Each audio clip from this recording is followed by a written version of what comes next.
Hi, in this video we will discuss these complex structures, that how we can write them in this essay. So first look at the essay prompt. The amount of garbage produced by our cities is a big problem for governments around the world. How can this problem be fixed? First look at the introduction. Cities are producing more garbage than ever before and the amount is likely to double by 2025.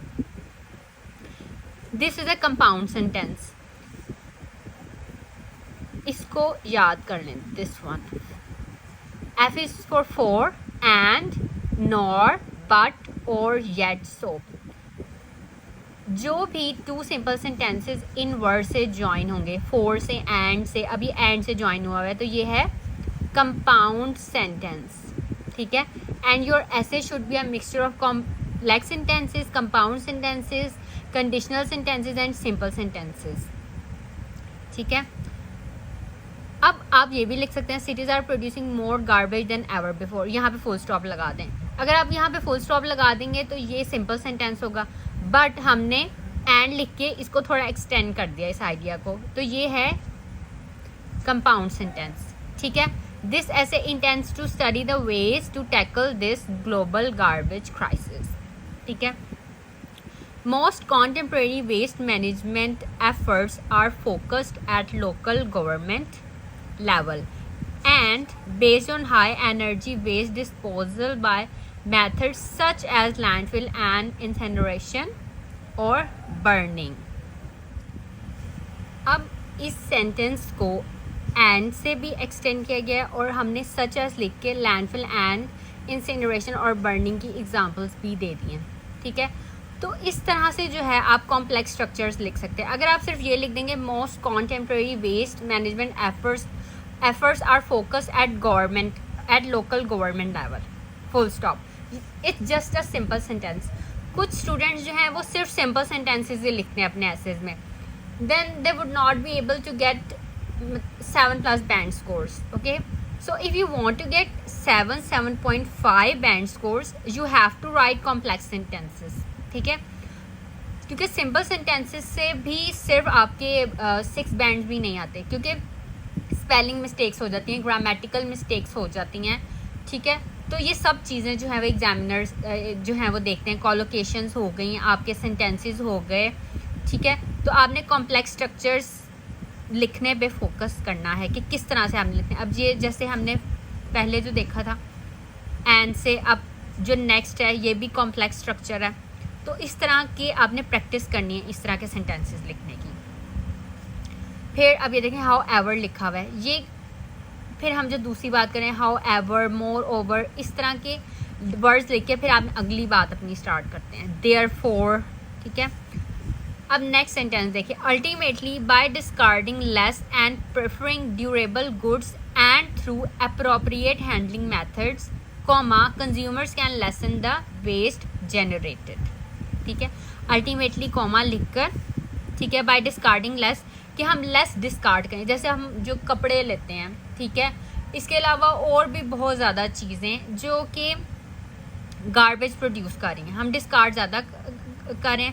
तो by discarding less and preferring durable good, मतलब हम अच्छी चीज़ लें कि उसको discard ना करना पड़े, कि हम पुअर क्वालिटी की चीज़ ले लेते हैं. ठीक है. उसके बाद वो ख़राब हो जाती है, उसको हम फेंक देते हैं, फिर हम एक नई चीज़ लेते हैं. तो इससे बेहतर है कि आप कोई अच्छी ड्यूरेबल चीज़ लें एंड थ्रू अप्रोप्रिएट हैंडलिंग, और उसे सही तरीके से हैंडल करें कि वो ख़राब ना हो.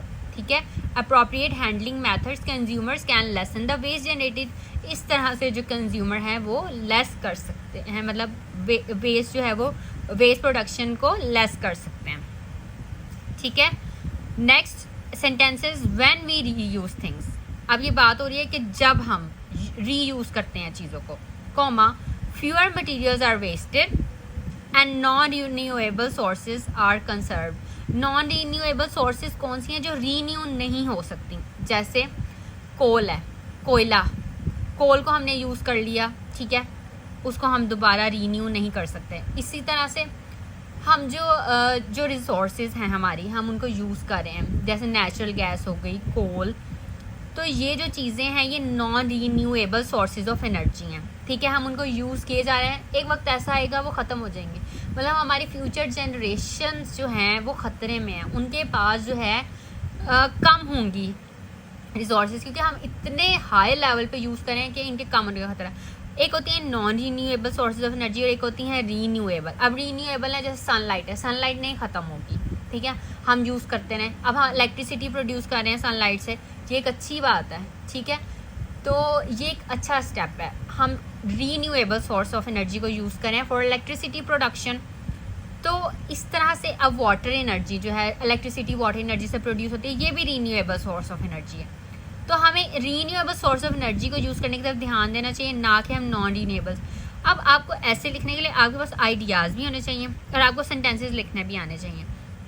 अब इस तरह आप व्हेन से स्टार्ट करें, व्हेन वी रीयूज थिंग, जब हम रीयूज़ करेंगे चीज़ों को तो कम मटेरियल वेस्ट होंगे एंड नॉन रीन्यूएबल सोर्स है कंजर। अगर आप सिंपल सेंटेंस लिखना चाहें, आपको किस तरह लिखेंगे? आप लिखेंगे we have to reuse things, ठीक है, ये एक सिंपल सेंटेंस बन गया, ठीक है। अगर मैं आपको यहाँ पे लिखते हैं we have to reuse things, ये एक सिंपल सेंटेंस बन गया, ठीक है।